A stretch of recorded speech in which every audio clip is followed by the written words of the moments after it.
Bacon, the holiest food on planet Earth. You can fry it, you can bake it, you can turn it into candy.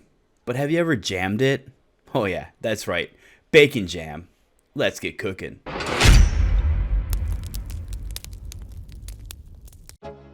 Alright, so to make this bacon jam, the first step, we have to dice an onion. Now if you haven't done this before, I'm going to run over it briefly because we've covered this plenty of times on the channel.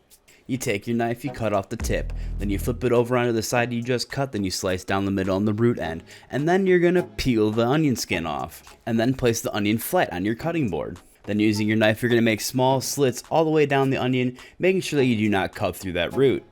Rotate the onion 90 degrees, and then make fine chops all the way down the onion until you get to the root end. And that, folks, is how you dice an onion. Now on to the next step. And now it's time to turn big bacon strips into very small bacon strips. So using my knife, I'm just running it down, making about 1/2 inch chops all the way down each slice of bacon. A good technique here is to stack up multiple strips at the same time so you can cut through it a lot faster. Chef's tip for you. Repeat until all your bacon is chopped. It should end up looking like this.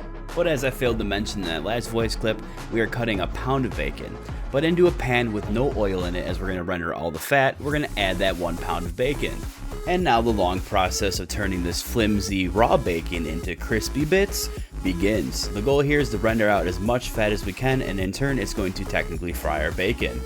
Throughout this process, keep stirring and make sure your heat stays at a nice medium. After what feels like 24 hours, you'll notice that your bacon starts to turn crispy. Once you're crispy, scoop all your bacon onto a plate that has been lined with paper towel. Drain off a good amount of excess fat in the pan, only leaving a tablespoon or 2. So into the pan with the remaining bacon fat, we're going to add our onions. And then we're going to cook these onions down for about 5 to 10 minutes until they start to soften and caramelize slightly.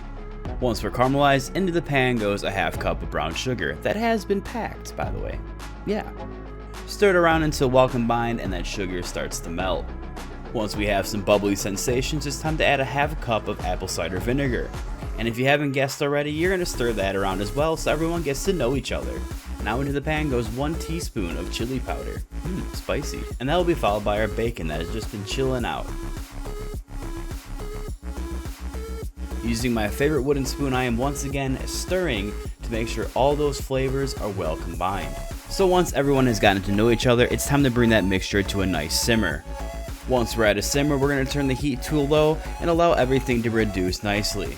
This will take some time, but in the end we're looking for all the liquid to almost be evaporated, the onions to be nice and sticky, a little bit jammy consistency, and that bacon to just look candied. It's going to be delicious, I promise you. And this is what I was talking about if you just didn't believe me, but you should, because that's what it's going to look like. Look at that. Next step here, transfer to a heat safe container and put it in the refrigerator until well cooled. After it's cooled, this is what you're left with. Just look at that. Wow. Amazing. So yeah, that's how you make bacon jam. It's quick, it's simple, it's definitely worth making. You can use it on pretty much anything that requires a sweet and salty kick right in the face. But some good uses would be like pork chops or even sliders.